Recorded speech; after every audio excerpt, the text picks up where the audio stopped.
The story begins on a frosty December evening in a forgotten village nestled between snow-dusted hills. The wind howled like a ghost through empty streets, and the soft glow of the few lit windows couldn't chase away the oppressive darkness. Inside a small, crumbling home, 12-year-old Miguel stared out the frost-covered window, his breath fogging the glass. The scene quickly shifts, zooming into Miguel's face as he whispers, "Will Christmas ever mean anything again?" His eyes, wide and hopeful despite the heavy shadows of poverty, set the stage for a tale of longing, struggle, and unexpected revelations. Miguel lived in a home that seemed to sigh under the weight of despair. The walls were thin, letting in the biting cold, and their fireplace had barely enough wood to last the night. His mother, Rosa, worked tirelessly as a seamstress, stitching patches on old clothes for the village folk in exchange for pennies. She always managed a gentle smile for Miguel, but he could see the exhaustion etched on her face. This Christmas, like the last few, would bring no gifts, no tree, and no feast. Instead, it brought the relentless reminders of their struggles. Miguel missed his father, who had passed away 3 years ago, and with him, any sense of warmth or celebration during the holidays. "Papa used to say Christmas was magical," Miguel murmured. Clutching a worn-out wooden toy his father had carved for him years ago, his mother looked up from her sewing. "Magic is hard to find these days, Miguel," she said, her voice soft but tinged with sadness. But Miguel wasn't ready to accept that. He couldn't help but feel that somewhere out there, magic still existed, waiting to be found. That hope flickered inside him like the dying flame in their hearth. The village's stark reality. The next day, Miguel walked through the snow-laden streets of the village. Despite the season, the atmosphere was anything but festive. The villagers were too preoccupied with their own struggles to hang decorations or exchange greetings. A shopkeeper argued with a customer over the price of bread, while children in patched-up clothes huddled together for warmth. Miguel felt invisible, wandering aimlessly, searching for a spark of Christmas spirit. That's when he saw him. Standing at the edge of the market square was a man who didn't quite fit. He was tall and thin, dressed in tattered but oddly dignified clothes. His face was weathered, and his eyes carried a knowing glint. The man's gaze locked onto Miguel, and a faint smile tugged at the corners of his lips. The man beckoned him over with a crooked finger. Hesitant but intrigued, Miguel approached. "You're looking for something, aren't you?" the man asked, his voice deep and calm. Miguel's heart skipped a beat. How could this stranger know? "Who are you?" he asked cautiously. "A friend," the man replied, handing Miguel a small folded paper. "This might help you find what you're searching for." Before Miguel could ask more, the man disappeared into the crowd. The mysterious map. Back home, Miguel unfolded the paper to reveal what appeared to be a hand-drawn map. It showed their village and a path leading into the nearby forest.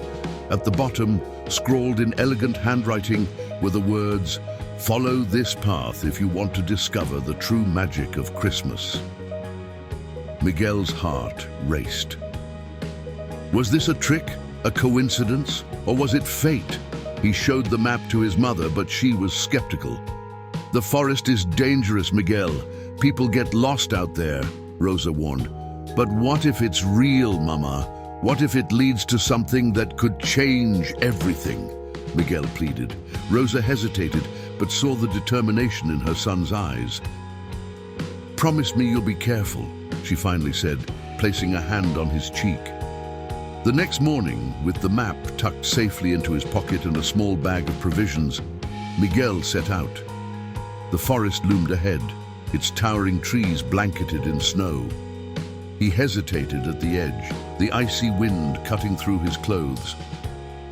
But his resolve didn't waver. The journey begins. The forest was eerily quiet, the snow muffling his footsteps. The map guided him along a narrow path that twisted and turned through the dense trees. Despite the cold, Miguel felt a strange warmth in his chest, as though the promise of something greater was keeping him going. Hours passed, and the journey grew more treacherous. The path was slippery, and the shadows of the trees seemed to stretch and move. Miguel's stomach growled, but he ignored it. He couldn't turn back now. As the sun began to set, casting the forest in an orange glow, Miguel heard a faint noise. It sounded like crying. Following the sound, he stumbled upon a young girl, no older than 6, sitting on a fallen log. She wore a tattered coat and clutched a broken doll. "Are you lost?" Miguel asked gently. The girl nodded, tears streaming down her cheeks. She'd been separated from her family and was too scared to move. Miguel knew he couldn't leave her there. "Come with me," he said, offering his hand. Together, they continued down the path, with Miguel silently praying they would find safety before nightfall. A glimmer of hope. Just as darkness threatened to swallow them, they spotted a faint light in the distance. It flickered like a beacon, drawing them closer. The light led them to an old cabin nestled in a clearing. Smoke curled from its chimney, and the warm glow of a fire danced behind the windows. Miguel knocked hesitantly. The door creaked open, revealing a kind-faced woman with silver hair. She smiled warmly and ushered them inside without question. "You're safe now," the woman said, wrapping blankets around Miguel and the girl. "But you have a long journey ahead, young man." Miguel's eyes widened. "How do you know about my journey?" The woman chuckled softly. "Because I've been waiting for you." Miguel tightened his grip on the small box, feeling its mysterious warmth seep through his gloves. The woman's words lingered in his mind, heavy with meaning he couldn't yet unravel. "The answers aren't at the end of the journey," she'd said. "They're in the journey itself." He shivered, unsure if it was the cold or the weight of her message that made him tremble. As he stepped back onto the forest path, the world around him seemed to change. The trees were the same, tall and skeletal, their branches heavy with snow, but the air carried a strange hum.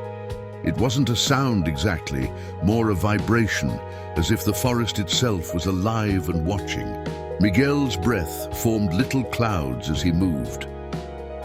The sound of his boots crunching in the snow, the only thing keeping the silence from overwhelming him. He glanced over his shoulder once, half expecting to see the silver-haired woman standing in the clearing, her lantern glowing like a beacon. But she was gone, as if she'd never been there. The light she'd carried had faded, leaving Miguel alone with nothing but the dim, shifting light of the sky and the mysterious map to guide him. Hours passed, or maybe it was only minutes. Time felt distorted in the forest, each step blending into the next. Miguel's thoughts grew louder as the silence pressed in on him. What if this is all for nothing? He wondered. What if the man in the village, the woman, even this map, it's all just some cruel trick? He shook his head, trying to push the doubts away, but they clung to him like the cold. Suddenly, he heard something, faint at first, but unmistakable. A soft, rhythmic crunching of snow coming from somewhere ahead. Miguel froze, his heart pounding in his chest. The sound grew louder, closer, until he could make out a figure moving toward him. "Who's there?" Miguel called out, his voice trembling despite his best effort to sound brave. The figure stopped. For a moment, there was only silence. Then, slowly, the figure stepped forward. Emerging from the shadows, it was a boy, not much older than Miguel, dressed in ragged clothes and clutching a sack over one shoulder. His face was thin, his cheeks red from the cold, but his eyes burned with a fierce intensity. "You lost?" the boy asked, his voice sharp and direct. Miguel hesitated, unsure whether to trust him. No, I'm following this. He pulled the map from his pocket and held it out cautiously. The boy's eyes flicked to the map and then back to Miguel. Huh, he said, a faint smirk tugging at his lips. You must be braver than you look, wandering through this forest with nothing but a piece of paper. I'm not wandering, Miguel shot back, surprising even himself with the firmness in his voice. I'm on a journey. The boy raised an eyebrow, his smirk fading. A journey, huh? To where? Miguel hesitated. He didn't have a clear answer, not really. To find something important, he said finally, his voice softer now. The boy studied him for a moment, then nodded. Well, whatever it is, you won't find it out here alone. The forest doesn't like people wandering around without a purpose. Miguel frowned. What do you mean? The boy shrugged. You'll see. Without another word, the boy turned and began walking away, his sack slung over his shoulder. Miguel hesitated, unsure whether to follow, but something about the boy's confident stride made him take a step forward.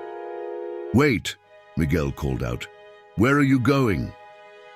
The boy didn't stop, but he glanced over his shoulder. Somewhere warm.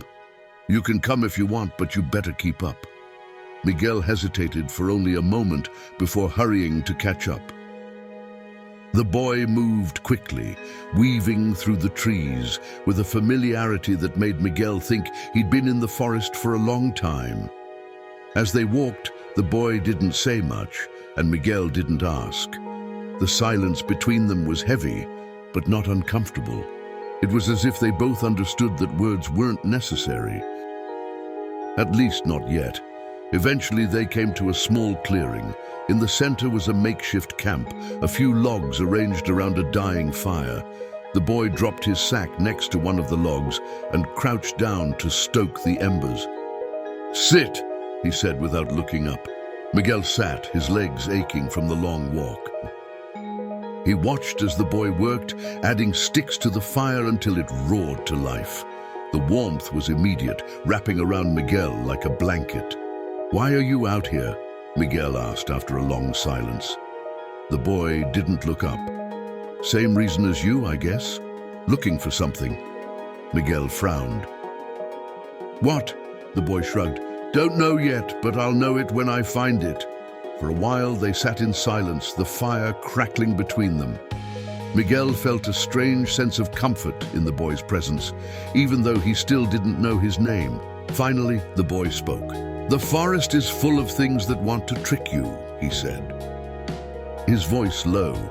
Voices that sound like people you know, lights that lead you in circles, even shadows that move when they shouldn't. If you're not careful, you'll lose yourself out here. Miguel shivered, but not from the cold. Why are you telling me this? The boy looked at him, his eyes sharp and serious. Because I think you've got a chance of making it, but only if you're smart. Miguel nodded, his resolve hardening. Whatever lay ahead, he would face it. He had to. Miguel barely slept that night.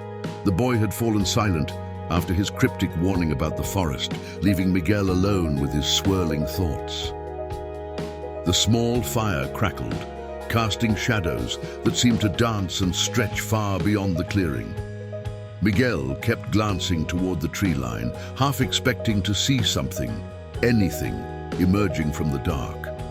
The boy, however, seemed unconcerned. He lay back on one of the logs, his hands tucked behind his head, staring up at the faintly visible stars. You can keep staring into the trees if you want, he said without looking at Miguel. But the forest won't show you its secrets unless it wants to. Miguel frowned, unsure whether the boy was mocking him or offering genuine advice. You said the forest is full of things that want to trick me, he said. How do you know all this? The boy turned his head, his sharp eyes glinting in the firelight. Because I've been here a long time, long enough to know what to avoid, and long enough to know that most people don't make it far. Miguel swallowed hard. Then why are you helping me? The boy shrugged, his expression unreadable. Maybe I'm curious to see if you'll prove me wrong, or maybe I just don't like seeing people get swallowed up by this place. Miguel didn't press further. He could tell the boy wouldn't say more, at least not yet. Instead, he lay down near the fire using his bag as a pillow and tried to let its warmth chase away the chill. But the unease in his chest refused to fade, and when sleep finally came, it was shallow and filled with restless dreams. Miguel woke with a start, his heart racing. For a moment, he didn't know where he was. The forest around him was eerily silent. The fire reduced to smoldering embers. The boy was gone. He sat up, his breath clouding the cold morning air. "Hello?" he called out, his voice cracking. The only response was the soft rustle of branches overhead. Miguel's stomach clenched. Had the boy abandoned him? Was this part of the trickery he'd warned about? He stood and scanned the clearing, but there was no sign of the boy or his sack. Just as panic began to creep in, a voice called out from the trees. "You're slow." Miguel whirled around to see the boy leaning casually against a tree at the edge of the clearing. His sack was slung over his shoulder, and he was chewing on something that looked like dried meat. "I was starting to think you'd sleep all day," the boy said, his tone laced with amusement. Miguel felt a surge of irritation, but swallowed it down. "You could have told me you were leaving," the boy shrugged. "Figured you'd catch up eventually." He turned and started walking, not waiting for Miguel to follow. Frustrated but unwilling to be left behind, Miguel grabbed his bag and hurried after him. They walked in silence for a long time. The forest seemed different in the daylight, less menacing, but still unnervingly vast. The trees stood like silent sentinels, their snow-laden branches creating a maze of shadows and light. Miguel's thoughts churned as they walked. The boy was clearly hiding something, his familiarity with the forest, his cryptic warnings, the way he seemed to appear and disappear so easily. But Miguel couldn't deny that he felt safer with the boy than he had on his own. Finally, Miguel broke the silence, "What's your name?" The boy glanced at him, his expression unreadable. "Why does it matter?" Miguel frowned. "Because I don't want to keep calling you, hey, you." The boy smirked. "Fair enough. It's Lucas." Miguel nodded, satisfied. "I'm Miguel." "I know," Lucas said, his smirk widening. Miguel stopped walking, his brow furrowing. "How do you know my name?" Lucas kept walking, calling over his shoulder. "Because the forest told me." Miguel stared after him, a shiver running down his spine. Lucas was already several steps ahead, moving with the ease of someone who belonged in this strange, otherworldly place. Miguel hurried to catch up, determined not to let the boy out of his sight again. The path grew steeper as they climbed, the snow crunching beneath their boots. Miguel's legs ached and his breath came in sharp bursts, but Lucas seemed unaffected. He moved with the same effortless stride, as if the cold and the incline didn't touch him. "Where are we going?" Miguel finally asked, struggling to keep up. Lucas pointed ahead without slowing down. "There's a ridge up there, good place to see what's coming." Miguel didn't understand what Lucas meant, but he didn't argue. He was too focused on putting one foot in front of the other. When they finally reached the ridge, Miguel gasped, not just from the exertion, but from the view. The forest stretched out below them, an endless sea of white and green, broken only by the glint of a frozen river winding its way through the trees. But it wasn't the beauty of the scene that made Miguel's chest tighten. It was the movement. Far below, something was weaving through the trees. At first, Miguel thought it was an animal, a deer maybe, or a wolf. But as he squinted, he realized it was neither. The figure was humanoid, but its movements were wrong, jittery, unnatural. "What is that?" Miguel whispered. Lucas didn't answer right away. His jaw tightened, and his eyes narrowed as he stared at the figure. "Trouble," he said finally. Miguel's stomach churned. "Should we go back?" Lucas shook his head. "No. If it's moving toward us, we need to stay ahead of it. Come on."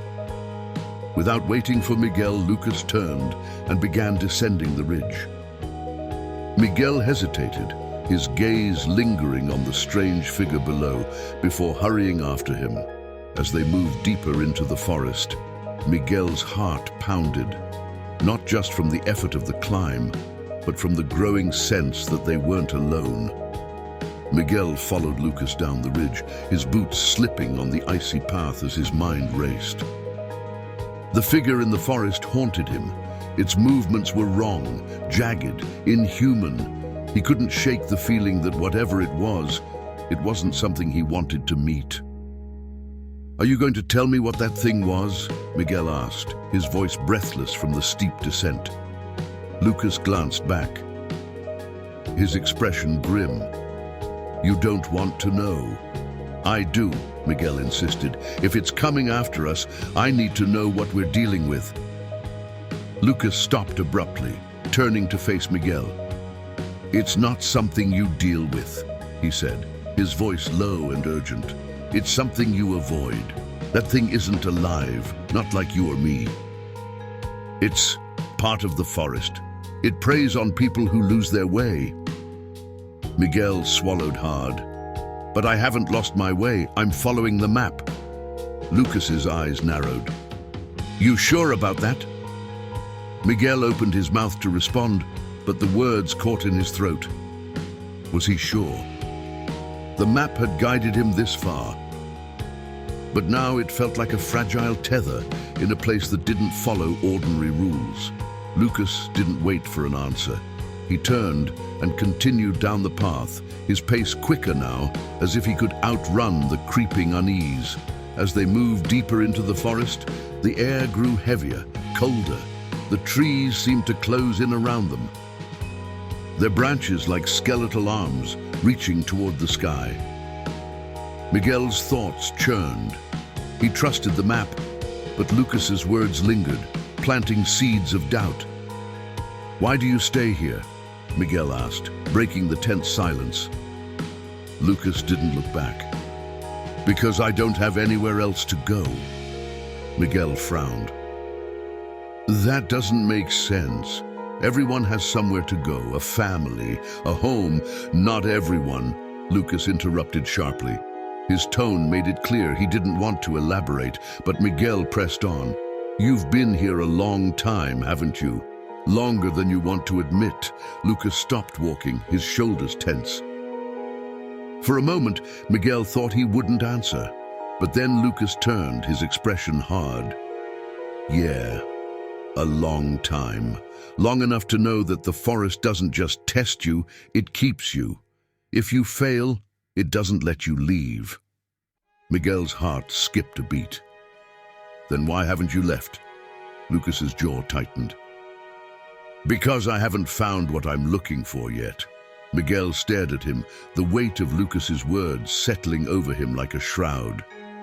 "And what happens if you don't find it?" Lucas didn't answer. He simply turned and started walking again, his silence more unsettling than anything he'd said. They reached a small clearing as the sun dipped lower in the sky, casting long shadows across the snow. In the center of the clearing stood an old, gnarled tree, its bark twisted and blackened as if it had been burned. Lucas stopped abruptly, his eyes fixed on the tree. "This is as far as I go," he said. Miguel blinked, confused. "What? Why?" "Because this is your journey." "Not mine," Lucas replied. He nodded toward the tree. "The path splits here. One road leads to what you're looking for. The other leads back the way you came." Miguel's stomach churned as he stared at the tree. Two paths stretched out from its base, both disappearing into the forest. He pulled the map from his pocket. But to his dismay, the paths weren't marked. "I don't know which one to take," he said, panic creeping into his voice. Lucas shrugged. "That's the point. The forest doesn't care about maps, it cares about choices." Miguel looked at the paths again, his chest tightening. Both looked identical, winding into the shadowy expanse of trees. He turned back to Lucas, hoping for guidance, but the boy was already walking away, his form dissolving into the trees like a ghost. "Wait!" Miguel called after him, but Lucas didn't stop. Miguel was alone again. The forest seemed to grow quieter as Miguel stood there, the weight of the decision pressing down on him.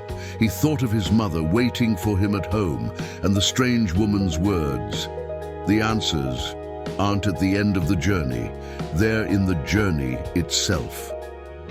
He took a deep breath, forcing himself to focus. One path led to what he was searching for. The other led back to the safety of what he already knew. Miguel's fingers brushed against the small box in his bag, the one the woman had given him. He pulled it out, studying its intricate carvings. Maybe it held the answer. He opened the box. Inside was a single golden thread, coiled neatly like a tiny sun. Miguel frowned, unsure of what it meant, but as he held it up, the thread seemed to shimmer in the fading light, pulsing gently, as if alive. The thread began to move, uncoiling and stretching toward one of the paths. Miguel's heart raced as he watched it, the golden light illuminating the snow. Without hesitation, Miguel followed the thread. As he walked, the golden thread led him deeper into the forest, winding through the trees like a beacon. Miguel's fear began to fade, replaced by a sense of purpose. The forest didn't seem so menacing now. The trees were still tall and foreboding, but the thread's light cast them in a softer glow. For the first time since he'd entered the forest, Miguel felt a glimmer of hope. But just as quickly as it came, the thread stopped moving. Miguel froze, staring at it in confusion. It dangled in the air, lifeless and still. And then, from the shadows, a voice whispered, "You shouldn't have come here." Miguel's heart stopped as the voice whispered from the shadows, low and chilling, cutting through the stillness of the forest. He turned sharply, clutching the golden thread, as if it could shield him from whatever had spoken. His eyes darted between the trees, searching for movement, for a shape, for anything, but the forest seemed frozen, silent. "You should turn back," the voice continued, this time louder, echoing unnaturally through the trees. It didn't sound human, it sounded layered, as if several voices were speaking at once, weaving together a chorus of malice. Miguel swallowed hard, his grip tightening on the thread. "Who's there?" he called out, his voice trembling but resolute. The forest responded with laughter, soft at first, then growing louder, filling the air around him. It was mocking, cold, and it sent a shiver down Miguel's spine. He took a step back, the golden thread in his hand flickering faintly, as if it too were unsure of its strength. "Do you think you'll find what you're looking for?" the voice taunted.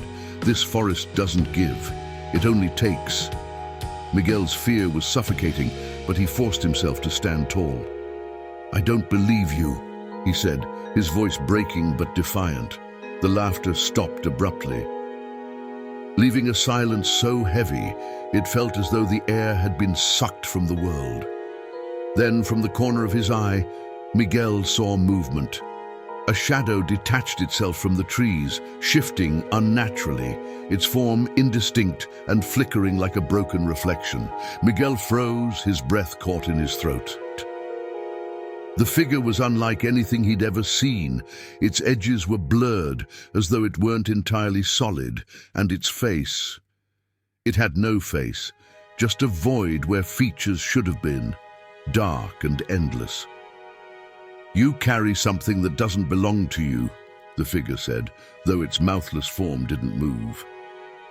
Miguel instinctively looked down at the golden thread in his hand. "This?" he asked, his voice barely a whisper. Yes, the figure replied, stepping closer. Its presence felt wrong, as if the air around it was bending, distorting reality. Give it to me, and I'll let you leave. Miguel's mind raced. Every instinct screamed at him to drop the thread, to run, but a deeper part of him, the part that had driven him this far, refused. He tightened his grip on the thread, its warmth steady in his palm. No, he said, his voice firmer now. The figure tilted its head as if surprised by his defiance. You think you can resist the forest's will? It's not the forest's will, Miguel shot back, his fear giving way to a spark of courage. It's mine. The figure hissed, a sound like wind cutting through jagged rocks, and lunged toward him. Miguel stumbled backward, the thread blazing with golden light, as if reacting to the danger. The figure recoiled, shrieking, its form flickering violently before melting back into the shadows. The forest fell silent once more, but Miguel's heart was still racing. The thread in his hand pulsed faintly, its light steadying, as if reassuring him. Miguel pressed on, the golden thread leading him forward once again. The encounter with the shadow left him shaken, but it also strengthened his resolve. Whatever was at the end of this path, it was worth facing the darkness for. The forest grew denser as he walked, the trees crowding closer together, their branches intertwining like a cage. The air felt heavier. Each breath harder to draw, but Miguel didn't stop. He kept his eyes fixed on the golden thread, its faint glow the only thing keeping the shadows at bay. After what felt like hours, the trees began to thin. Miguel stepped into another clearing, smaller than the last. In its center was a stone pedestal, weathered and cracked with age. On top of it rested an object wrapped in cloth, its edges frayed and stained. The golden thread led him directly to the pedestal, then stopped, its glow fading as if its purpose had been fulfilled. Miguel hesitated, staring at the object. It seemed so simple, so unassuming. And yet, it radiated a sense of importance. He reached out, his fingers brushing against the cloth. It was rough to the touch, but beneath it, he could feel something smooth and solid. Carefully, he unwrapped it. In his hands lay a small, carved star, no bigger than his palm. It was made of wood, its surface polished and intricately detailed. Miguel frowned, unsure of what to make of it. "What is this?" he murmured aloud. The forest didn't answer, but as he held the star, a warmth spread through him. It wasn't the physical warmth of the thread. It was deeper, more profound. He felt his fears melting away, replaced by a sense of peace he hadn't known in years. And then, faintly, he heard a voice. Not the cold, mocking voice from before, but a kind, familiar one. Miguel. He turned sharply, his heart leaping. Standing at the edge of the clearing was his father. Miguel's breath caught in his throat as he saw the figure standing at the edge of the clearing. His father's face was unmistakable. The kind eyes, the warm smile, even the familiar way he stood, with his hands resting lightly at his sides. "Papa?" Miguel whispered, his voice trembling. The man nodded, his smile deepening. "It's me, Miguel. I've been waiting for you." Tears welled up in Miguel's eyes as he clutched the wooden star tightly in his hand. He took a hesitant step forward, his heart pounding in his chest. "But how? You're gone. You..." His father raised a hand, gently cutting him off. "I know, son. But the forest has a way of bringing us to the people we need to see most." Miguel's tears spilled over as he closed the distance between them. He wanted to run to his father, to throw his arms around him, but something in the back of his mind whispered caution. This was the forest, after all. "You've grown so much," his father said, his voice soft and full of pride. "And you've been so strong. Your mother, she's proud of you too, you know." Miguel swallowed hard. his emotions warring with the unease that lingered at the edges of his mind. "I miss you," he said, his voice barely above a whisper. "I miss you too," his father replied, stepping closer. "But you don't have to miss me anymore, Miguel. I'm here now. You can stay with me." Miguel blinked, his heart skipping a beat. "Stay?" His father nodded. "We can be together again just like it used to be. You don't have to go back. You don't have to face the pain or the struggle anymore. Here, you'll be safe. You'll be happy." Miguel's chest tightened. The offer was so tempting, so easy, but as he stared into his father's eyes, he noticed something, a flicker, a slight distortion, as if his father's face were an image reflected in rippling water. "Papa," Miguel said slowly, his voice tinged with suspicion. "Why can't you come back with me? Why do I have to stay here?" His father hesitated, the warmth in his expression faltering for the briefest moment. "The forest doesn't work that way," he said finally. "This is where I belong now. But you can choose, Miguel. You can stay or you can leave." Miguel's grip on the wooden star tightened. The warmth it radiated seemed to grow, steadying his racing heart. "I don't think you're really my papa," he said. His voice trembling but firm.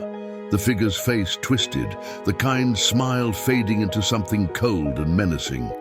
"Clever boy," it hissed, its voice no longer warm and familiar but sharp and grating. Miguel stumbled back as the figure began to dissolve, its form unraveling like smoke caught in the wind.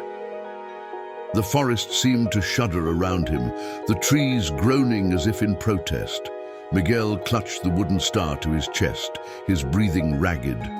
The warmth it emitted was his anchor, pulling him back from the brink of panic. He stood alone in the clearing once more, the pedestal now empty, the golden thread gone. "Why is this happening?" he whispered to himself, tears streaming down his face.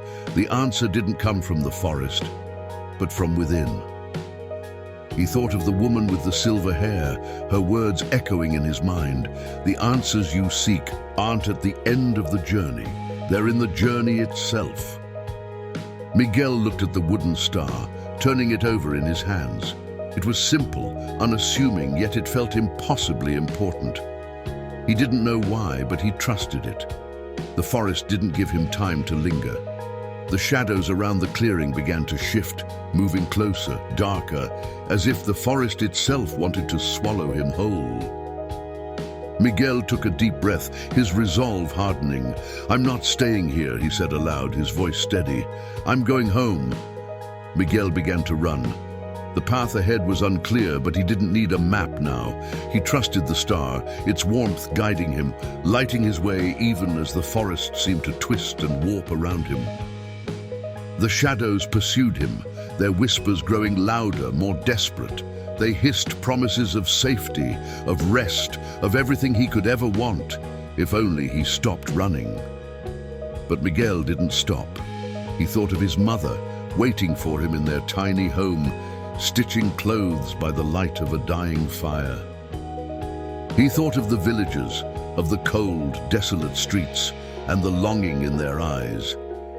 This journey wasn't just about him, it was about something bigger. The shadows lashed out, tendrils of darkness reaching for him, but the star's light burned brighter, repelling them. Miguel pushed forward, his legs aching, his breath ragged. Finally, the trees began to thin. The oppressive weight of the forest lifted, and Miguel stumbled out into the open. He collapsed to his knees in the snow, the star clutched tightly in his hand. The forest loomed behind him, silent and still, as if watching him leave. For the first time, in what felt like an eternity, Miguel felt the sun on his face. Miguel knelt in the snow, gasping for air. The sun was a faint, pale disk in the sky, but its light felt like a promise that he had made it out, that he had escaped the forest's grip. He clutched the wooden star tightly, its warmth still pulsing in his palm, and looked back at the towering trees behind him. The forest stood silent, its shadowy presence now distant, but Miguel could still feel it watching him. He didn't linger. Pushing himself to his feet, he brushed the snow off his knees and looked around. The land beyond the forest was unfamiliar, rolling hills of white, dotted with jagged rocks and bare trees. There was no sign of the village, no sign of home. For a moment, despair crept in. Had he simply traded one endless journey for another? But then, as if sensing his doubt, the star grew warmer in his hand. It was subtle, but Miguel felt it, a pull, a direction. He closed his fingers around the star and began walking, trusting its guidance. The journey was grueling. The snow was deeper here, slowing his steps, and the wind was relentless, biting at his face and hands. His clothes, already thin and worn, offered little protection, but Miguel pressed on. He had come too far to give up now. As he climbed a small hill, a sound reached his ears. At first it was faint, almost drowned out by the wind, but as he crested the hill, it grew clearer. A voice. Miguel. He froze, his heart skipping a beat. It was his mother's voice, calling his name, filled with warmth and urgency. He spun around, searching for her, but the snowy landscape was empty. Miguel! The voice called again, closer now. He turned in the direction of the sound, his chest tightening. Mama! He called back, his voice cracking. The wind carried her reply, soft and full of love. Come to me, my boy. I'm waiting for you. Miguel took a hesitant step toward the voice, then stopped. Something felt wrong. He clutched the star tighter, its warmth steady in his palm as if trying to ground him. Mama! He called again, his voice shaking. Where are you? Just over the hill, the voice replied, sweet and coaxing. Follow my voice, Miguel. I've been waiting so long to see you. Tears stung his eyes. He wanted to believe it, to run toward the voice and into his mother's arms.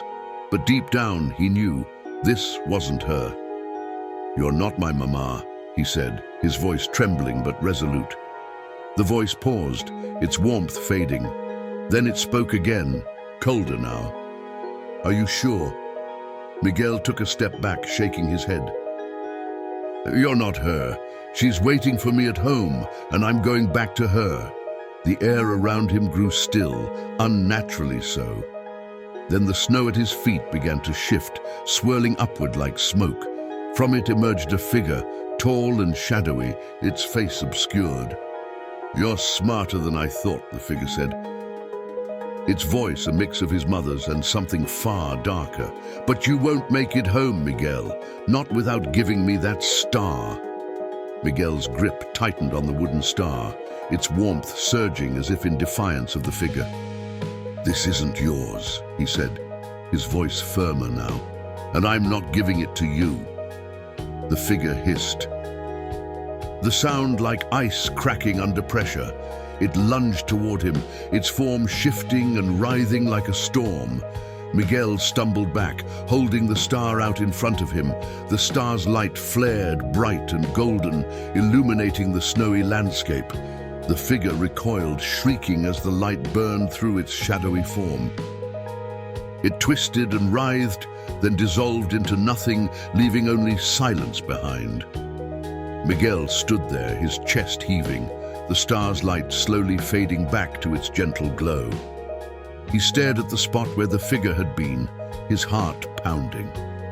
Whatever that thing was, it wasn't going to stop him. The pull of the star grew stronger now, guiding him with more certainty. Miguel followed its warmth, the landscape gradually changing around him. The snow thinned, the wind softened, and the hills flattened into open fields. At last, as the sun began to dip toward the horizon, he saw it, a distant silhouette. Familiar and comforting, the village. A sob of relief escaped his lips as he broke into a run, the exhaustion in his body forgotten. The wooden star pulsed warmly in his hand, its light faint but steady. as if encouraging him onward. When Miguel finally reached the village, the streets were quiet. The houses dark, but even in the stillness it felt like home. He made his way to his small house, his heart pounding with anticipation. He pushed open the door and stepped inside. His mother was there, sitting by the fire, her sewing in her lap. She looked up as the door creaked open, her tired eyes widening in surprise and then flooding with tears. "Miguel!" she cried, rushing to him. Miguel dropped the star and threw his arms around her, burying his face in her shoulder as sobs racked his small frame. "Mama, I'm home," he whispered, his voice breaking. "You're home," she said, holding him tightly. "You're safe." For the first time in what felt like forever. Miguel felt truly at peace. The warmth of his mother's embrace lingered as Miguel sat by the fire that evening, his exhaustion finally catching up to him. The wooden star rested on the table between them, its glow faint but steady, as if content now that it had fulfilled its purpose. Rosa stroked his hair, her gentle touch grounding him in the safety of their small home. "I was so worried about you," Rosa said softly. Her voice trembled with both relief and curiosity. "Where have you been, Miguel? What happened out there?" Miguel hesitated. How could he explain everything? The strange forest, the silver-haired woman, the golden thread, and the figures that tried to deceive him. It all felt like a dream now, something too unreal to put into words. "I went looking for something," he said finally, choosing his words carefully. "Something important. And I think I found it." Rosa's gaze shifted to the wooden star on the table. "That?" she asked, her brow furrowing. Miguel nodded. "It's more than it looks, Mama. It helped me. It showed me the way back." Rosa picked up the star, turning it over in her hands. "It's beautiful," she murmured. "But why does it feel warm?" Miguel didn't have an answer. He only knew that the star had saved him more than once, and that it wasn't ordinary. As the fire crackled and the room filled with the scent of burning wood, Miguel felt a calm he hadn't experienced in days. But something lingered in the back of his mind, the voice of the silver-haired woman and her cryptic warning. "The answers you seek aren't at the end of the journey, they're in the journey itself." Was the journey truly over? The next morning, Miguel woke to the sound of voices outside. He sat up, rubbing his eyes, and looked toward the window. Villagers were gathering in the square, their voices low and filled with concern. "Miguel!" Rosa called from the doorway, her tone urgent. "Come quickly." He hurried to her side and stepped outside.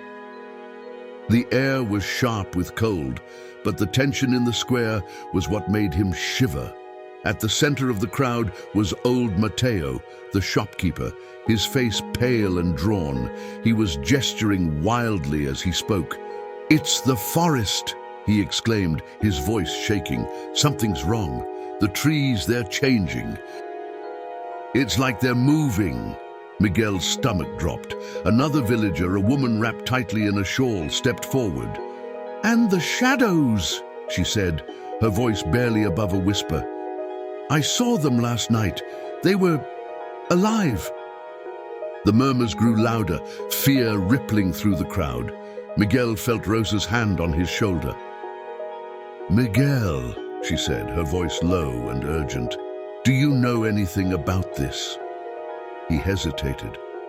How could he tell her that the forest's strange power wasn't just real, but that it had followed him? That whatever was happening now might be connected to his journey? I don't know," he lied, though guilt twisted in his chest. Rosa studied his face, but didn't press him. "Stay close," she said. The rest of the day passed uneasily. The villagers avoided the edge of the forest, and even Rosa seemed reluctant to let Miguel out of her sight. He stayed indoors, staring at the wooden star as if it might offer answers. As night fell, Miguel felt a growing unease. The shadows outside seemed darker, thicker, as if the light of the lanterns couldn't quite reach them. He tried to sleep, but his dreams were filled with visions of the forest, its twisting trees, its whispering shadows, and the figures that had tried to lure him in. He woke with a start. His heart racing, the star on the table was glowing softly, brighter than before. And then he heard it, a faint knock at the door. Miguel froze, his breath catching in his throat. The knock came again, louder this time. He glanced toward Rosa, who was still asleep in the corner of the room, her breathing slow and steady. He crept to the door, his hands trembling as he reached for the latch. "Who's there?" he whispered. No answer. The knock came again, insistent. Miguel steeled himself and opened the door a crack. No one was there, but in the snow just outside, something glittered faintly in the moonlight. Miguel stepped out cautiously, his bare feet sinking into the cold. On the ground lay a small piece of cloth, frayed and stained. He recognized it immediately. It was the same cloth that had wrapped the wooden star. A shiver ran through him as he picked it up. Attached to it was a single thread, golden and shimmering, stretching out into the darkness. Miguel's heart pounded. He knew what this meant. The journey wasn't over. He returned inside and grabbed the star, its warmth steady in his palm. He looked at Rosa, still sleeping, and hesitated. Should he wake her? Should he tell her where he was going? No. This was something he had to do alone. Miguel stepped out into the cold night, following the golden thread as it stretched toward the forest. The trees loomed ahead, dark and foreboding. But Miguel didn't hesitate. He gripped the star tightly and stepped into the shadows, the golden thread leading the way. The forest welcomed him back, its whispers growing louder as the darkness closed in around him. Miguel's steps crunched softly in the snow as the golden thread guided him back into the forest. The air was colder than before, heavy with an unsettling stillness that made each breath feel labored. The trees seemed taller, their branches intertwining like a vast, impenetrable web. The golden thread pulsed faintly, urging him forward, its light barely strong enough to cut through the oppressive darkness. Miguel clutched the wooden star in his hand, its warmth steady, grounding him in the midst of the shadows that pressed in from all sides. He didn't look back. Whatever lay ahead, he knew he had to face it. This wasn't just about him anymore. It was about his mother, his village, and the strange connection he now felt to the forest itself. The whispers began softly at first, barely audible over the sound of his footsteps. They didn't form words, just an eerie murmur that ebbed and flowed like waves. Miguel quickened his pace, his breath coming in sharp bursts. "You're back," a voice finally said, breaking through the murmurs. Miguel froze. The voice was familiar, but not comforting. He turned slowly, his heart pounding, and saw a figure emerging from the shadows. It was Lucas. Miguel's stomach dropped as he stared at the boy. Lucas looked the same, his sharp eyes, his confident stance, but something about him felt different. His movements were too smooth, too deliberate, as if he were being controlled by invisible strings. "Lucas?" Miguel asked hesitantly. Lucas tilted his head, a smirk tugging at his lips. "Did you miss me?" he asked. His tone light, but carrying an undercurrent of malice. Miguel took a step back, gripping the star tighter. "What are you doing here? I thought you stayed behind." Lucas shrugged, his smirk widening. "The forest has a funny way of bringing people back together." He took a step closer, his movements unnervingly fluid. "But you shouldn't have come back, Miguel. You're meddling in things you don't understand." Miguel's fear gave way to anger. "You're not Lucas," he said, his voice steady despite the knot in his stomach. The smirk faded from Lucas's face, replaced by a cold, hollow expression. "Clever boy," he said. his voice shifting, deeper now, layered with other voices. The figure before him began to change, its edges blurring and twisting. The shadowy form he had seen before reappeared, taller and more menacing than ever. Its featureless face seemed to stare directly at him, its presence oppressive and suffocating. "You can't stop this," the figure said, its voice echoing unnaturally. "The forest doesn't belong to you. Leave the star and go back. If you don't, you'll lose everything." Miguel's grip on the star tightened, its warmth surging in response. "No," he said firmly, "this star isn't yours. It's not the forest's either. It's mine, and I won't let you take it." The figure hissed, its form rippling like smoke caught in a violent wind. The shadows around it grew darker, thicker, as if the forest itself were gathering to attack. Miguel didn't wait. He turned and ran, the golden thread flaring brightly as it guided him forward. The whispers behind him turned into a roar, the figure's voice rising above the chaos. "You can't escape, boy," it bellowed. "The forest will consume you."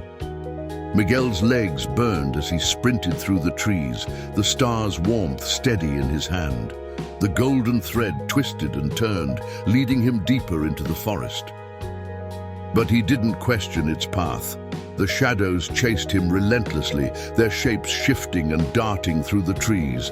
Tendrils of darkness lashed out at him, but the star's light flared each time, repelling them. As he ran, Miguel noticed the forest beginning to change. The trees grew less dense, their gnarled branches giving way to straighter, sturdier trunks. The oppressive weight of the shadows began to lift, replaced by a faint glow on the horizon. The golden thread led him to a clearing, larger than any he had seen before. In the center stood an ancient tree, its trunk massive and its branches reaching high into the sky. The tree radiated a soft golden light, its bark shimmering like it was made of sunlight. Miguel stopped, his chest heaving, and stared in awe. The star in his hand grew warmer, brighter, as if responding to the tree's presence. "This is it," he whispered. "This is what I was meant to find." Before Miguel could take a step closer, the shadows caught up with him. The figure emerged from the darkness, its form towering and monstrous now, no longer resembling anything human. "You think you've won?" it snarled, its voice reverberating through the clearing. "The forest doesn't let anyone take its power." Miguel backed away, his eyes darting between the figure and the tree. The star in his hand pulsed, its light flaring as if urging him to act. "I don't want the forest's power," Miguel said, his voice steady. "I just want to protect what's good, what's right." The figure laughed, a sound that chilled Miguel to his core. "And what do you think you can do, little boy?" "You're nothing." Miguel looked down at the star, its warmth filling him with courage. He stepped toward the tree, ignoring the figure's taunts. As he approached, the star's light grew brighter, its warmth almost overwhelming. Miguel reached out, placing the star against the tree's bark. The reaction was immediate. The tree blazed with golden light, illuminating the clearing and driving back the shadows. The figure howled, its form writhing and shrinking under the intense glow. "No!" it screamed. "You don't understand what you're doing." But Miguel didn't waver. The light from the tree surged outward, spreading through the forest, illuminating every corner and chasing away the darkness. The figure dissolved into nothing, its howls fading into silence. Miguel stepped back, the star now resting at the base of the tree, its glow merging with the golden light. The forest was quiet again, but it no longer felt threatening. It felt alive, peaceful. Miguel took a deep breath, the weight on his chest finally lifting. He turned and began walking back toward the village, the warmth of the tree's light guiding him home. The path back to the village felt shorter, lighter. The oppressive cold and shadows that had once gripped the forest were gone, replaced by a serene stillness. The trees no longer loomed over Miguel, but stood tall and majestic, their branches no longer twisted, but reaching gracefully toward the sky. The golden light from the ancient tree seemed to linger, a quiet warmth following him with every step. Miguel's heart was calm now. Though his mind raced with questions, what had just happened? Had he truly defeated the shadows, or was there more to this story than he yet understood? The star remained at the base of the tree, its light now a part of the forest's renewal. He missed its warmth in his hand, but he knew it had fulfilled its purpose. As he emerged from the forest, the familiar sight of the village came into view. Smoke curled from chimneys, and faint sounds of life drifted through the crisp air. Miguel felt an overwhelming sense of relief. He was home. Yet something about the village looked different. The streets were bustling with energy. Villagers who once moved about silently and grimly now spoke to one another with smiles, their voices filled with excitement. Colorful scarves and ribbons adorned homes, and the scent of freshly baked bread wafted through the air. "Miguel!" a voice called out, breaking his thoughts. He turned to see his mother running toward him. Her face bright with joy, she wrapped him in a tight embrace, her tears dampening his shoulder. "I was so worried," Rosa said, pulling back just enough to look at him. "But something has changed." Miguel looked around, taking in the transformed village. "What happened?" he asked. Rosa smiled, her eyes sparkling. "It's hard to explain. Early this morning, a light came from the forest, beautiful golden light. It spread through the village like a warm breeze. And then, it was like we all remembered what Christmas is supposed to feel like." Miguel's chest tightened as she spoke. The light from the ancient tree, it hadn't just restored the forest. It had reached the village, touching the lives of everyone who lived there. Rosa held his face in her hands, her expression soft but curious. "Miguel, did you have something to do with this?" He hesitated, unsure of how much to share. Finally, he nodded. "I think so," he said quietly. "But it wasn't just me. The forest, the light, it was all connected." Rosa smiled and hugged him again. "Whatever you did, my boy, thank you." As the sun set, casting the village in hues of orange and gold, Miguel joined the villagers in the square. For the first time in years, there was laughter and music. Someone had brought out a battered old piano, and children danced in the snow, while others hung decorations on the lampposts. Mateo, the shopkeeper, approached Miguel with a grin. "You've done something extraordinary, lad," he said, patting Miguel's shoulder. "This village hasn't felt alive like this in decades. It's like we all woke up from a long, dark dream." Miguel smiled, but he couldn't take all the credit. The journey had changed him, yes, but it had also reminded him and the village of something deeper. Christmas wasn't about gifts or grand celebrations. It was about connection, about hope, and about finding light even in the darkest places. That night, as the villagers gathered to light a large tree in the center of the square, Miguel felt a quiet sense of pride. The wooden star might have stayed in the forest, but its light remained in his heart.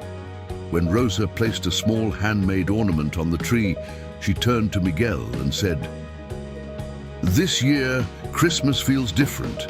It feels whole." Miguel nodded, his gaze drifting to the edge of the forest. He thought of the silver-haired woman, of Lucas, and of the challenges he'd faced. They had all been part of his journey, guiding him to this moment. As the tree lit up, casting a warm glow over the square, Miguel whispered to himself, "I understand now." He didn't need the star anymore to remind him of the lesson he'd learned. The answers weren't at the end of the journey. They had always been inside him. The glow of the Christmas tree in the village square bathed the gathered crowd in golden light. Laughter and music filled the air, and the once somber village seemed to radiate joy. Miguel watched from the edge of the square, his heart full but his thoughts far away. The ancient tree, the golden thread, the star, it all lingered in his mind like pieces of a puzzle not yet fully solved. Miguel. Come join us, Rosa called, her voice bright and full of life. She stood near the fire pit with several villagers, holding a steaming mug in her hands. Miguel smiled and waved, but didn't move. Something held him back, a nagging feeling that his journey wasn't quite finished.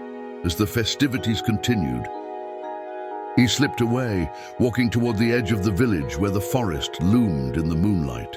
The trees stood silent and still, their dark outlines no longer threatening. Miguel stared into the forest, half expecting to see the silver-haired woman or Lucas emerge from the shadows. You're thinking about going back, aren't you? A voice said behind him. Miguel turned to find Mateo, the shopkeeper, approaching. The old man's face was kind, though his eyes held a knowing look. Why would you say that? Miguel asked, trying to keep his tone casual. Mateo chuckled softly. Because I've seen that look before, the look of someone who's been changed by the forest. Miguel's eyes widened. You've been there? Mateo nodded, his expression turning serious. A long time ago, when I was about your age. I didn't go as far as you did, though. I didn't have your courage. He placed a hand on Miguel's shoulder. But the forest doesn't call to everyone, Miguel. If it's calling to you again, there's a reason. Miguel looked back toward the trees, his mind racing. I feel like there's something I missed, he admitted, something I still need to understand. Then you already know what you have to do, Mateo said, his voice gentle but firm. The next morning, Miguel packed a small bag with food and water. Rosa watched him with worry in her eyes, but didn't try to stop him. You've changed, Miguel, she said quietly as she adjusted his scarf. You're stronger than I ever realized. But promise me you'll come back. I promise, Mama, Miguel said, hugging her tightly. As he made his way back to the forest, the villagers watched him go, their faces a mix of curiosity and quiet reverence. Word had spread about Miguel's journey, and though no one fully understood it, they knew it had saved the village. The forest welcomed him once more, its towering trees casting long shadows over the snow. But this time, the fear and uncertainty Miguel had felt on his first journey were gone. The golden thread was no longer there to guide him, but he didn't need it. The memory of the path was etched into his mind, and he followed it with steady determination. Hours passed as Miguel ventured deeper into the forest. The air grew still, the only sound the crunch of snow beneath his boots. Finally, he reached the clearing where the ancient tree stood, its golden light as radiant as ever. The wooden star remained at the base of the tree, its glow steady and inviting. Miguel knelt before it, his fingers brushing its smooth surface. You've returned, a familiar voice said, soft and melodic. Miguel looked up to see the silver-haired woman standing nearby, her lantern glowing faintly. I had to, he said. I feel like there's more to learn. The woman smiled, her eyes kind. You've already learned the most important lesson. Miguel, the star guided you because your heart was pure and you were willing to face your fears. But there's one final truth you must understand. Miguel stood, his gaze steady. What is it? The woman gestured to the tree, its golden light flickering like a heartbeat. The light you see here, the power of the forest, it doesn't belong to the tree or the star. It belongs to those who carry it forward. The light is in you, Miguel. It always has been. Miguel's chest tightened as her words sank in. The star, the journey, even the challenges he'd faced, they had all been a way to awaken something within him. The woman stepped closer, placing a hand on his shoulder. The forest will always be here, but its light depends on people like you. those brave enough to protect it, to share it. Miguel nodded, a sense of peace washing over him. "I'll carry it forward," he said, his voice firm. "I promise." The woman smiled, her form beginning to fade into the golden light. "Then your journey is complete." Miguel left the forest for the final time, the stars' warmth now a part of him. As he approached the village, the first snowflakes of a fresh storm began to fall, but Miguel didn't feel the cold. The villagers greeted him with cheers and open arms, their joy lighting up the square like the stars above. Rosa ran to him, tears streaming down her face as she embraced him. "You're home," she whispered. Miguel smiled, looking around at the people he had come to love, at the life he was ready to embrace. "Yes," he said softly, "I'm home." And as the lights of the Christmas tree twinkled behind him, Miguel knew that the true meaning of Christmas, the light, the hope, the love, was something he would carry with him forever.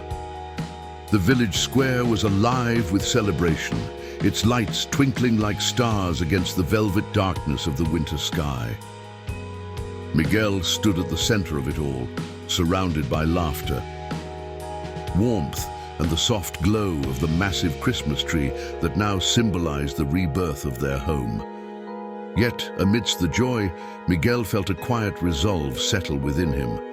This wasn't just the end of his journey, but the beginning of something greater.